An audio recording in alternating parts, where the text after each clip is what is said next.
bonjour Sylvie, bonjour Denette, bonjour Karen. Alors je vois que ce matin dans le chat il y a énormément d'interactions. Vous êtes vraiment très dynamique et c'est super agréable. Bonjour à toutes, bonjour Claudine, bonjour Valérie, bonjour Vera. Je suis super heureuse d'être avec vous ce matin pour cette thématique qui me tient énormément à cœur puisqu'elle part aussi de mon parcours personnel que je vais pouvoir vous partager un petit bout. Merci pour cet événement, l'équipe professionnelle. Vraiment, ça fait un petit moment que je vous suivais, que je voulais participer et je suis super contente d'être enfin avec vous ce matin. Merci à mes collègues qui sont passés avant moi, vraiment des interventions super inspirantes. J'ai pu moi-même prendre des notes et continuer à aller travailler sur ma posture professionnelle parce que je pense que c'est le travail de toute une vie. Alors pour commencer, vous qui êtes là, est-ce que vous pouvez nous dire un petit peu d'où vous êtes? Moi, je suis de Lyon. Je crois que ce matin, Lyon est assez bien représenté et j'en suis ravie. Ah, de Nantes également. J'ai vécu pas mal, un certain temps à Nantes également. Alors, coucou aux Nantaises. Je vois qu'il y a Bordeaux, Biarritz, Poitiers, pas mal de Lyon qui revient, le Val d'Oise, super, Lille, La Rochelle. Ok, c'est top. Donc, toute la France bien représentée. Alors, pour commencer, je voudrais qu'on parle, si vous voulez bien, de super pouvoir. Est-ce que vous pouvez me mettre en commentaire quel est votre super pouvoir? Soit un super pouvoir que vous avez vous-même identifié, ou parfois c'est des choses qu'on n'a pas forcément identifiées, mais que les autres voient en nous. Hein, donc je vois l'empathie, la patience, la résilience, l'audace, ok, l'organisation, l'écoute, super, de belles compétences. Ok, oulala, ça va vite. Vous êtes super réactive, c'est top.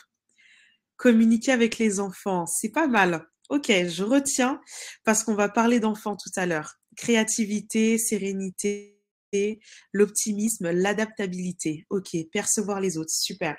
Alors, ce qui est super intéressant, c'est qu'on peut voir du coup qu'on a toutes au moins un super pouvoir. Moi, mon super pouvoir, il m'a fallu du temps pour l'identifier. En fait, mon super pouvoir, c'est de permettre aux autres de révéler ce qu'il y a de meilleur en eux et de le révéler à travers une vocation professionnelle. D'aider les personnes à identifier leur vocation professionnelle.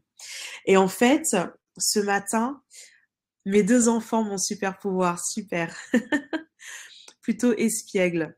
L'écoute, la transmission. Ok. Ah, c'est top. Merci pour vos retours. Les enfants sont revenus 2 fois et c'est top parce qu'on va en parler. Je ne sais pas s'il y a des mamans parmi nous. Vous pouvez nous le dire également. Moi, personnellement, je suis maman de 4 enfants, mes 4 super trésors. N'hésitez pas à nous le dire parce que c'est vrai qu'on parle pas souvent du lien entre la maternité et la vie professionnelle. Et aujourd'hui, je vais m'arrêter sur ça pendant un petit moment. Un garçon, 2 enfants, 3 enfants, super. Ok. 2 enfants, d'accord. Donc, on a pas mal de mamans parmi nous. Je sais pas si vous arrivez à faire le lien entre votre maternité et votre vie professionnelle, mais c'est vrai que c'est un challenge qui est pas évident. Et je crois que ma collègue qui viendra juste après moi va en parler également. Alors, ce sur quoi on va mettre le doigt aujourd'hui ensemble, c'est également le syndrome de l'imposteur. Le syndrome de l'imposteur, moi, j'y ai fait face. Justement, pendant mon parcours de maman et professionnelle, lorsque j'ai eu mon troisième, ça faisait du coup 3 ans que j'étais maman au foyer. J'avais mis de côté ma passion, l'accompagnement professionnel. Alors, je l'avais mis de côté de manière professionnelle, mais je continuais de manière bénévole. Et en fait, après 3 ans en tant que mère au foyer, il a fallu que je reprenne ma vie professionnelle pour des raisons purement financières. Et là, ça a été très compliqué. Lorsqu'il a fallu que je travaille mon CV, ça a été compliqué. Alors, je me suis retrouvée dans la situation du cordonnier le plus mal chaussé, incapable de faire mon CV alors que j'accompagnais depuis plusieurs années des personnes à faire leur CV. Et en fait, j'avais l'impression que je n'avais plus rien à offrir au monde du travail. J'étais enfermée dans cette connotation très négative, malheureusement, que nous renvoie le monde du travail et de la maternité. Et donc, c'est comme si ma vie se résumait uniquement à un mot, maman. Et à l'époque, pour moi, ça résonnait de manière très négative parce que j'avais l'impression que du coup, si je me présentais devant un recruteur, il ne verrait plus qu'en moi une femme bonne à changer les couches, à m'occuper de mon foyer et à m'occuper de la cuisine. C'est très caricatural ce que je dis et c'est volontaire parce que malheureusement aujourd'hui, le monde du travail renvoie encore cette image.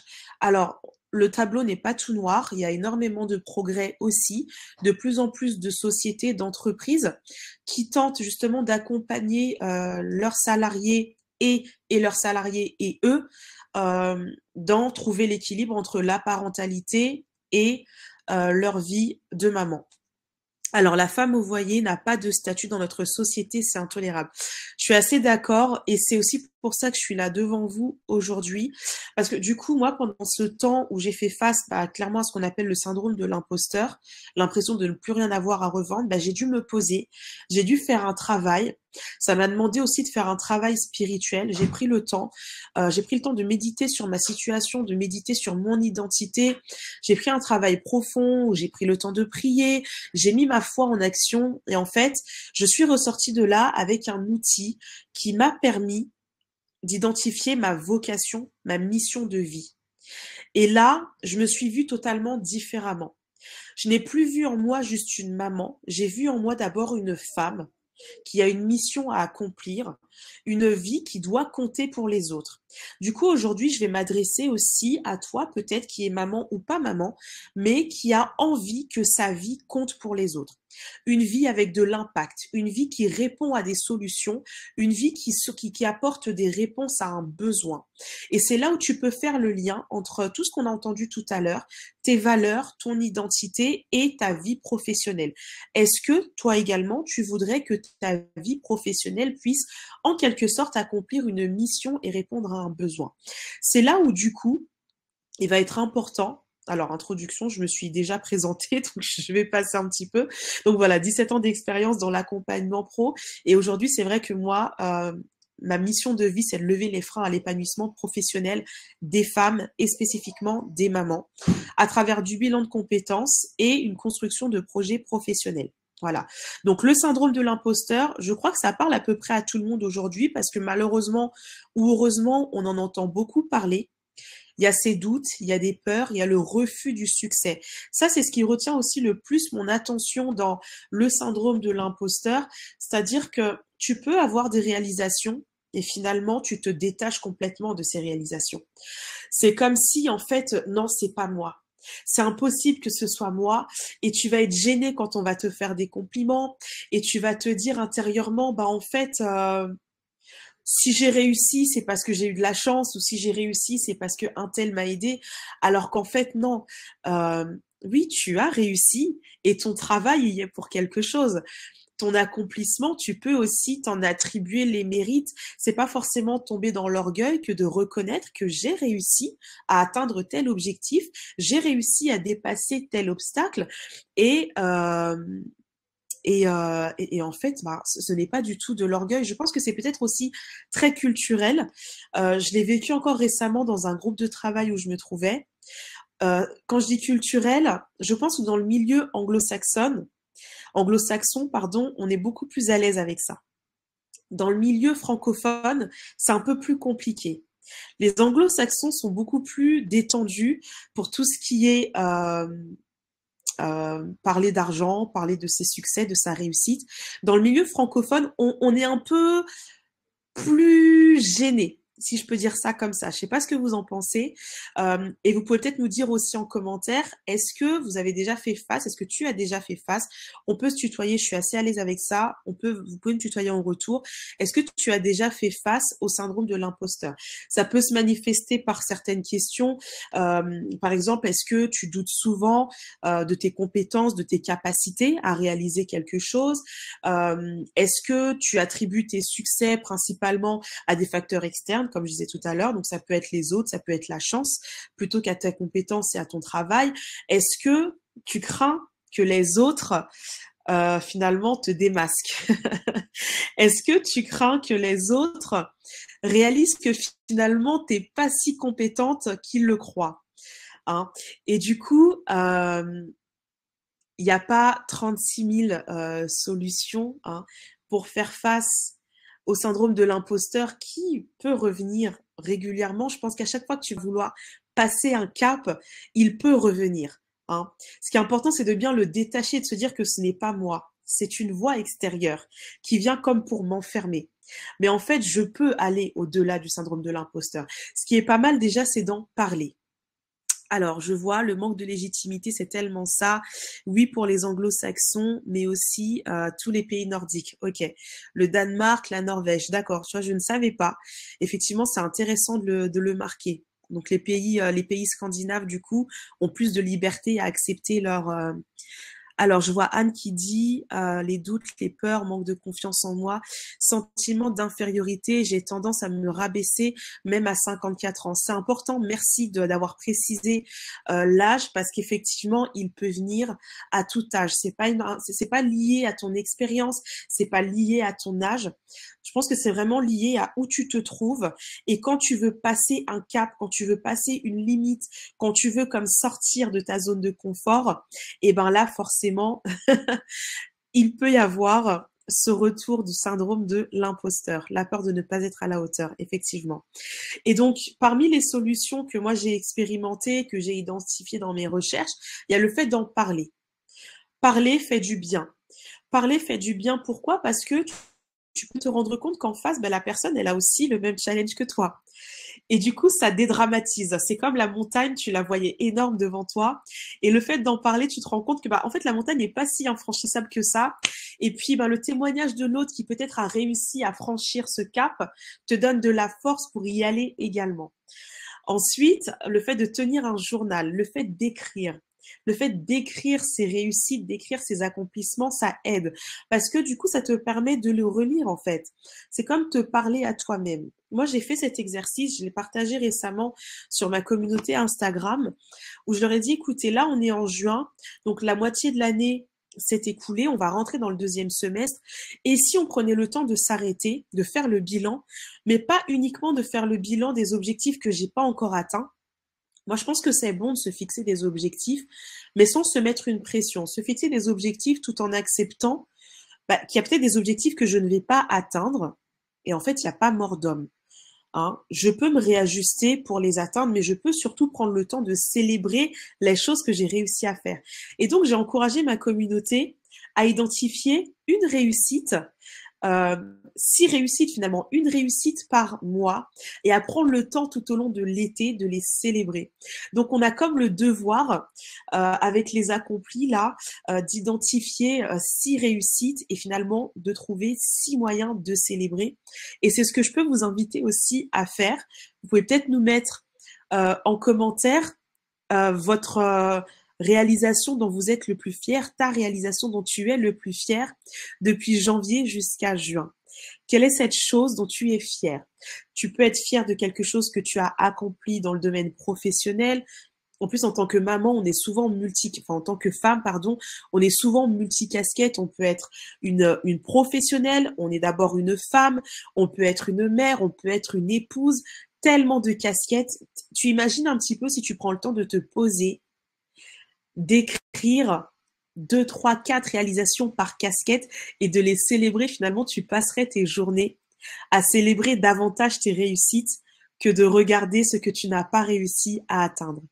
J'ai fait une marche de 15 jours. Waouh! Et ben ça, j'aimerais bien. J'aimerais bien avoir cette réalisation. Tu vois, le fait que tu me partages ta réalisation, ça m'inspire aussi. Je me dis que j'aimerais bien aussi réaliser ça. Certification Calliope, super. Avoir négocié une rupture conventionnelle, waouh, magnifique. D'être dans cette phase d'introspection pour avancer, bilan de compétences, magnifique. Être sorti de la dépression du burn-out, ok. M'être remis sur le chemin de la recherche d'un emploi, waouh, super. Suivi du bilan de parcours, ok. D'accéder à une reprise d'études, top. Mon parcours de guérison à travers mon dossier de maladie pro. Je suis fière d'avoir repris ma liberté et guéri de mon cancer du sein. Waouh, magnifique. Ouais, vous pouvez vraiment être toute fière de vous et j'espère que vous prendrez le temps de célébrer un petit cocktail, un petit repas, une petite pâtisserie, un bain, une marche, tout ce qui peut te faire du bien est bon pour célébrer une victoire. Il n'y a pas forcément besoin d'aller à l'autre bout du monde. Si tu peux le faire, fais-le. Si tu peux te payer un voyage, fais-le. Mais même avec un petit budget et même sans budget, s'asseoir sur le canapé, écouter une musique qui nous fait du bien, prendre 2-3 minutes et ne rien faire d'autre que de prendre un temps pour soi, même ça, ça fait du bien et c'est bon pour célébrer une victoire. Ensuite, ce que je peux te proposer également ce matin, c'est de reprendre ton projet pro en main. Parce que oui, ça te permettra aussi finalement de faire taire le syndrome de l'imposteur, de revenir architecte, de ne pas être passive dans ton parcours professionnel, mais vraiment de le reprendre en main, d'être actrice de ton parcours professionnel. Et comment tu peux reprendre ton projet pro en main? Il y a plusieurs étapes qui te permettent justement de redevenir l'architecte de ta réussite. On va parler maintenant des fondations. On va parler des fondations de ta réussite professionnelle. Il y a plusieurs étapes que j'ai identifiées, que je présente dans mes accompagnements et aujourd'hui, je vous les partage. Le premier point qui me semble vraiment important, c'est d'identifier sa mission de vie. Je parle pas de carrière professionnelle, je parle vraiment de mission de vie. Pourquoi mission? Parce qu'on retrouve dedans une valeur importante. On a parlé de valeur depuis le début de cette masterclass. La valeur justement d'apporter une solution, d'être une réponse à un besoin. Alors, comment identifier cette mission de vie? Il y a plusieurs questions qu'on peut se poser. Je t'invite du coup, si tu peux, prendre un crayon, prendre de quoi noter. On a fait ce travail tout à l'heure avec une de mes collègues. Tu peux reprendre ce même bloc-notes, ce même papier et noter certaines réponses aux questions que je vais te poser qui te permettront peut-être d'identifier et peut-être même que tu as déjà commencé à y voir plus clair avec tout le travail qu'on a fait depuis ce matin 9 heures. Voilà les questions que je te propose. Alors, première question que je te propose, quelle est ta vie idéale dans 10 ans? Imaginons qu'il n'y ait aucune limite. Imaginons qu'il n'y ait aucun frein. En fonction de tes croyances, alors peut-être que je pourrais te dire, imaginons que Dieu débarque maintenant et te dise, je claque des doigts, tu atteins ta vie parfaite d'ici 10 ans.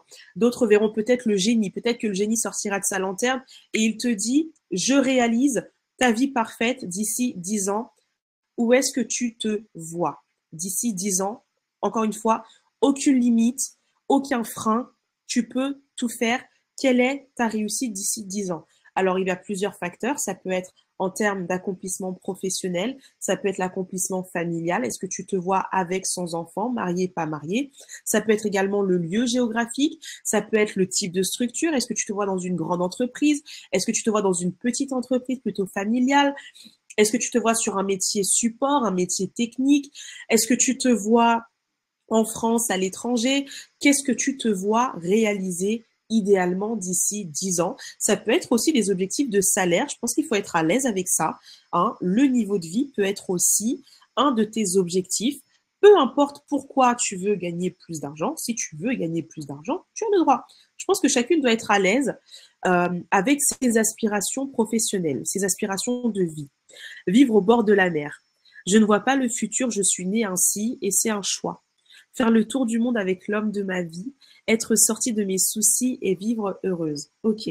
En termes de mission, moi par exemple, je rêve d'ici 10 ans d'avoir une structure dans laquelle les femmes pourraient venir et trouver différentes solutions à leurs problématiques professionnelles.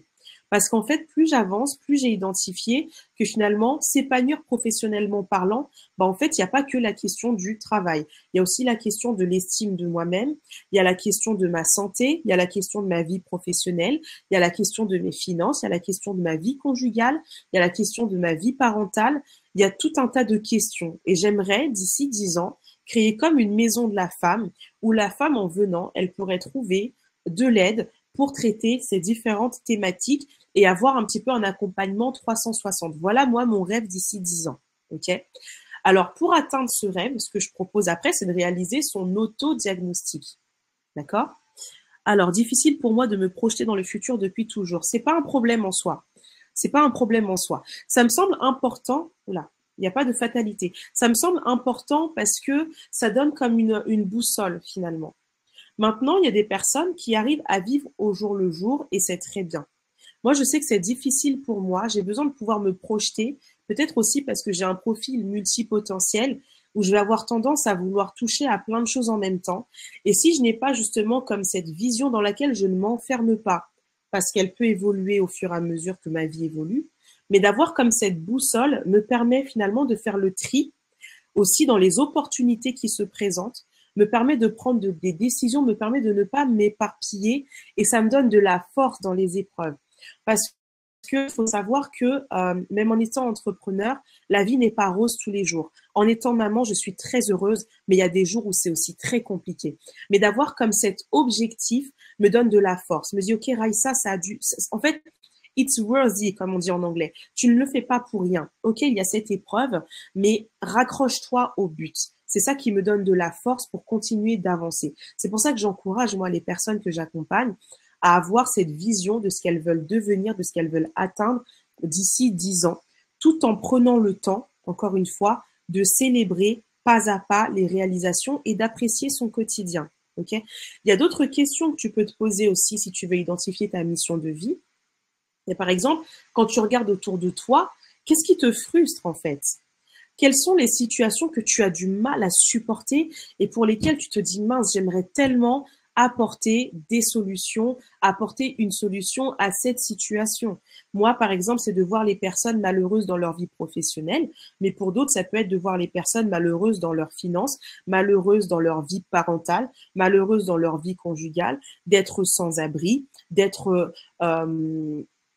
d'être sans toit, de ne pas avoir peut-être de quoi se nourrir, de ne pas avoir... Il y a tellement de besoins autour de nous, peut-être de ne pas avoir confiance en soi. Il y a tellement de choses pour lesquelles on pourrait avoir envie et besoin, on ressent ce besoin intérieurement d'apporter une solution. Il y a aussi ces choses pour lesquelles les gens viennent à toi naturellement. C'est-à-dire que moi, j'ai remarqué dans mon quotidien, et les personnes que j'accompagne aussi me le partagent, bah, en fait, il y a cette chose pour lesquelles les gens viennent spontanément. C'est comme s'ils s'étaient consultés, pourtant elles ne se connaissent pas. Mais les personnes, elles viennent spontanément me voir. Comme s'il y avait comme un écriteau sur mon front qui dit que je peux apporter une solution, je peux être une aide pour ce besoin particulièrement. Et généralement, quand les personnes viennent à toi, c'est quelque chose que tu fais avec passion. C'est quelque chose sur lequel tu pourrais passer des heures sans te rendre compte et sans demander aucune gratification en retour. Quelque chose que tu fais où tu donnes le meilleur de toi. Tu le fais pendant des heures sans rien demander en retour et tu es passionné et tu le fais bien. Et la personne, quand elle repart, elle est contente parce qu'elle a réellement trouvé une solution. Elle a trouvé un réconfort, elle a trouvé une parole qui lui a fait du bien, elle a trouvé une orientation. Bref. Est-ce que ça te parle? Est-ce que ça te parle? Voilà comment tu peux identifier ce pourquoi tu es faite. Et ensuite, une fois que tu as identifié ça, ben voilà, ça peut être pas mal de réaliser aussi ton autodiagnostic. Ce sont les étapes que je propose en général dans mes accompagnements, mais également dans les ateliers collectifs. L'autodiagnostic où tu prends le temps de faire une introspection tout simplement pour identifier tes forces, mais aussi tes faiblesses. Tu peux analyser également ton environnement. Analyser ton environnement te permet d'identifier dans la sphère professionnelle, justement, qu'est-ce qui existe déjà. Il y a ce que j'ai envie de faire moi, il y a ce que je ressens profondément, et puis il y a est-ce qu'il existe des structures qui proposent justement ce que moi j'aimerais faire. Ce qui me permet finalement d'identifier peut-être un métier, parce que parfois, il y a ces choses qui bouillonnent en nous, mais on n'a pas forcément le nom de métier qui correspond. Quand tu mènes cette enquête, du coup, tu peux trouver le métier qui correspond à ce que tu as profondément en toi.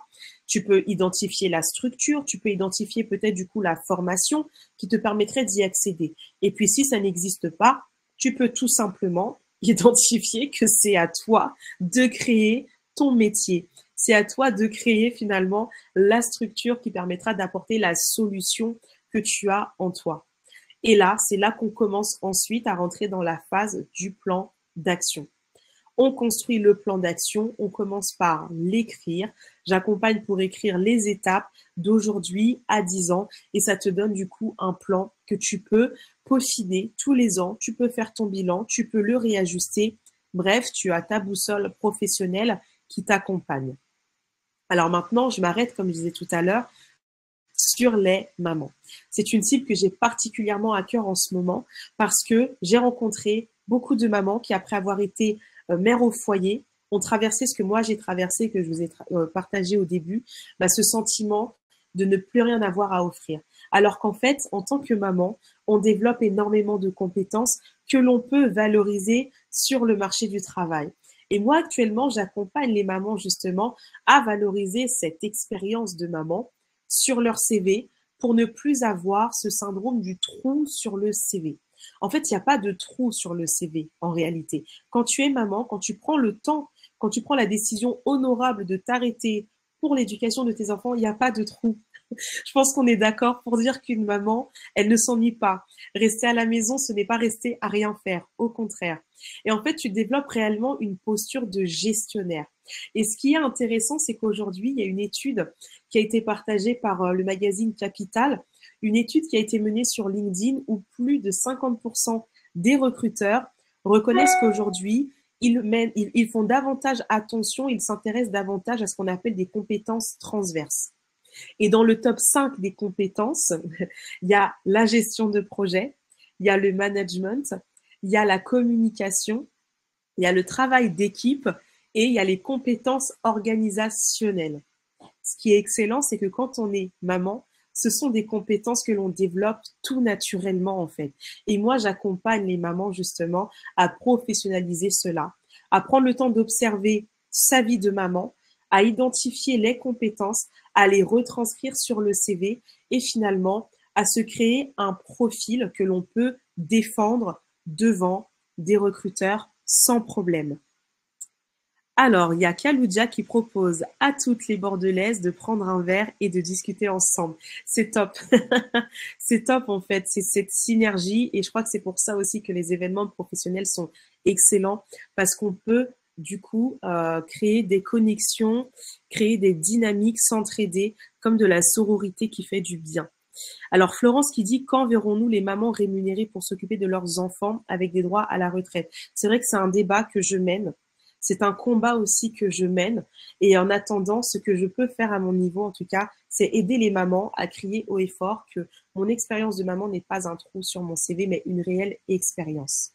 Ce qui fait que tu crées ton storytelling. Quand tu arrives en entretien, tu as ton storytelling où tu peux raconter et non pas te la raconter, mais encore une fois, je pense qu'il faut être fier de parler de ses réalisations de manière factuelle. C'est pas de l'orgueil, c'est juste de dire voilà ce que je fais, voilà ce que je sais faire et voilà ce que je peux du coup vous apporter pour répondre à vos besoins. On peut se retrouver. J'ai prévu du coup une offre spéciale si vous le souhaitez. Je vais vous mettre plus de détails du coup dans le chat pour qu'on puisse se réunir, créer ce parcours de valorisation de votre expérience de maman. Et vous pouvez également me contacter si vous souhaitez un premier entretien, un premier échange totalement gratuit pour faire le point sur votre diagnostic professionnel. Voilà. Bon, merci mille fois, Raïssa, pour ce grand moment d'échange encore et pour cette belle offre aussi. C'est vraiment très intéressant. On va parler des mamans juste après, donc c'est une très belle transition. Un grand merci. Merci aussi aux participants qui veulent se revoir. Vous savez, c'est aussi le rôle de professionnel, c'est de créer des communautés et de vous permettre de vous rencontrer. Donc, je vous invite à rester connectés, par exemple, en vous abonnant à notre newsletter qui vient de sortir. Si vous ne l'avez pas encore vu, on vous annoncera plein de choses. Il y a bien sûr les salons que certaines d'entre vous doivent connaître, mais il y a voilà, beaucoup de projets dans nos tiroirs, notamment des rencontres sur des territoires, sur chaque territoire, donc à Bordeaux, à Lyon, etc. Donc restez connectés, parce qu'on a très envie que vous puissiez également vous rencontrer et vous soutenir. Raïssa, merci mille fois pour cet échange, ce partage, cette belle énergie.